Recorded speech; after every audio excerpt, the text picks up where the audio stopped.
Mini budget के खिलाफ opposition तैयार। मुत्तहिदा अपोजिशन का पार्लियामेंट हाउस के बाहर एहतजाज। लीगी कारकुनान की आमद जारी। कारकुन हुकूमत मुखालिफ प्ले कार्ड्स और बैनर्स भी साथ लाए हैं।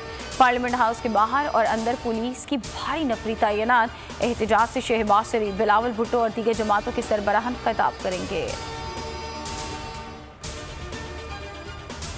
मिनी बजट की दस्तक, हुकूमत हाई अलर्ट। वज़ीर आज़म मिनी बजट मंजूर कराने के लिए सरगर्म। कौमी असम्बली इजलास से कबल पार्लियामानी पार्टी की बैठक बुला ली। फाइनेंस बिल की मंजूरी और अपोजिशन के मुमकिना एहतजाज पर हिकमत अमली तैयार की जाएगी। हुकूमती और इत्तेहादी अरकान को 2 बजे पार्लियामेंट हाउस पहुंचने की हिदायत। वज़ीर आज़म का खुद भी दौरान इजलास पार्लियामेंट में ही मौजूद रहने का फैसला। कल मनी लॉन्ड्रिंग केस खारिज करने की दरख्वास्त की, आज वापस ले ली। शहबाज शरीफ ने लाहौर हाई कोर्ट से अखराज मुकदमा की दरख्वास्त वापस ले ली। अदालत ने वापस लेने की बुनियाद पर दरख्वास्त खारिज कर दी।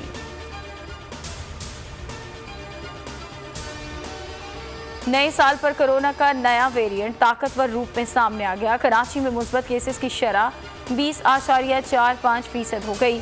1433 नए केसेस रिपोर्ट। मुल्क में शरह 6% से ज़ायद रिकॉर्ड। 3019 अफराद में वायरस की तस्दीक। एक दिन में मजीद 5 अफराद प्यारों से बिछड़ गए। अमवात 28,992 हो गई। यौमिया औसतन 1400 ओमिक्रॉन मरीज रिपोर्ट हुए। सब बिला वजह मरी के लोगों के पीछे पड़े हैं। सानहे के जिम्मेदार रियासत है। इस्लामाबाद हाई कोर्ट के सानहे मरी पर रिमार्क्स। वज़ीर आज़म को एक हफ्ते में NDMA की मीटिंग बुलाने की हिदायत। चीफ जस्टिस अतर मिनल्ला ने कहा कि कानून पर अमल हुआ होता तो एक शहरी की हलाकत ना होती। अमवात के आप जिम्मेदार हैं। NDMA मेंबर से मुकालमा। सानहे मरी की तहकीकात इंक्वायरी कमेटी की मुताल्लिका इदारों से पूछगछ। बयानात कलमबंद। सनी बैंक में बर्फ साफ करने वाली गाड़ियां मौजूद थीं। बर्फबारी के दौरान 20 गाड़ियां बैंक में खड़ी थीं। ड्राइवर और अमला तूफान के वक्त ड्यूटी पर नहीं थे। महकमा जंगलात के अहलकार तसल्ली बख्श जवाब देने में नाकाम रहे।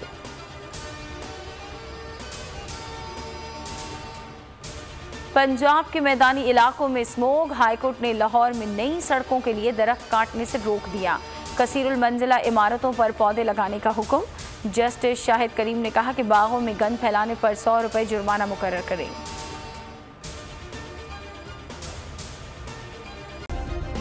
सब्सक्राइब करें और बेल दबाएं ताकि कोई खबर रह न जाए।